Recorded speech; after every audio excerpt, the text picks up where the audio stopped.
अरे धीरज भाई, अबे कौन है बे तू, और मुझे गले क्यों लगा रहा है? अरे भाई लगता है तूने मुझे पहचाना नहीं। मैं तेरा दोस्त रोशन। तू यहाँ क्या कर रहा है? अभी नए नए सोसाइटी में आया भाई, सफाई का काम मिला हुआ है। लेकिन तू इतनी महंगी सोसाइटी में क्या कर रहा है? फ्लैट है मेरा यहाँ पे। ओह क्या बात है भाई, इतना पैसे वाला बन गया। भाभी जी नमस्ते। नमस्ते। पर भाई एक बात है, जब से पैसा आया भूल गया तू हमें, कभी मिलता भी नहीं, फोन करता है यार हमें। मेरे पास ना इतना फालतू का टाइम नहीं है, मेरा अपना खुद का बिजनेस है, मैं उसी में बिजी रहता हूँ।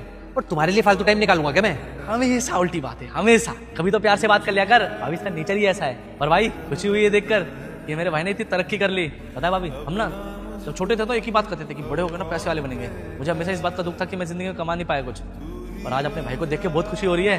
कोई बात नहीं, इसी का नाम तो जिंदगी है। लेकिन ये अच्छी बात है कि आज आप लोग मिले हो। अरे आज इनका बर्थडे है और हम अभी पार्टी के लिए ही जा रहे थे। आप भी चलिए ना हमारे साथ। अरे हाँ हाँ, क्यों नहीं आऊंगा। और यार मैं भूल कैसे सकता हूँ, आज तो तेरा बर्थडे सही में यार। हैप्पी बर्थडे मेरे भाई। हाँ हाँ, थैंक यू थैंक यू। इस वीडियो को लाइक करके चैनल को सब्सक्राइब कर देना और अपने 5 दोस्तों में शेयर कर दो। भगवान श्री राम की कृपा आप सभी पर बनी रहे। बोलो जय श्री राम। पार्टी ना हमारी कैंसिल हो गई है, मेरी कुछ जरूरी मीटिंग है। अरे कोई बात नहीं भाई, काम कर, पार्टी तो होते रहेंगे। धीरज आपने उसको झूठ क्यों बोला? हम पार्टी में ही तो जा रहे हैं ना। पार्टी में तो मैं बाद में जाऊंगा, पहले नए कपड़े खरीदूंगा मैं। क्यों?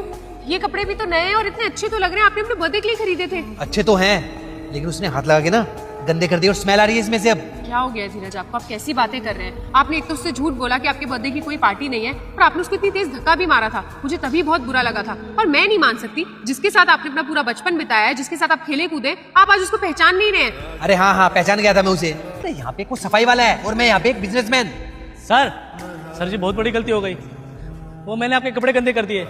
सर जी मैं आपको पहचान नहीं पाया, आप तो हमारे मालिक हो, माफ कर देना साहब। अगर आप होगे तो मैं आपको नए कपड़े दिलवा दूंगा साहब, मेरी वजह से आपको नुकसान हो गया। इनका वो मतलब नहीं था। मैं सब मतलब समझ गया हूँ मैम साहब, मैं कभी ऐसी गलती नहीं करता, मैं अपने औकात नहीं भूलता हूँ। पर क्या हुआ ना कि साहब का जैसे चेहरा है ना, वैसे ही मेरे एक दोस्त का चेहरा था। मुझे लगा वही है, लेकिन वो तो एक मामूली सा आदमी था, तो बहुत बड़े आदमी है। साहब देखिए मैंने आपका नुकसान कर दिया, इसके लिए आप मुझे माफ़ कर दीजिए, गलती हो गई, आगे से कभी नहीं होगी, माफ़ करना साहब। दोस्तों, इससे हमें सीखने को मिलता है कि पैसा इंसान को कितना अंधा बना देता है। इसने अपने बचपन के दोस्त को पहचानने से इनकार कर दिया। इसलिए दोस्ती से ज्यादा पैसा कमाने पर ध्यान दो, क्योंकि आपके पास पैसा है तो सब कुछ है। अगर आप इसकी जगह होते तो क्या करते? कमेंट करें।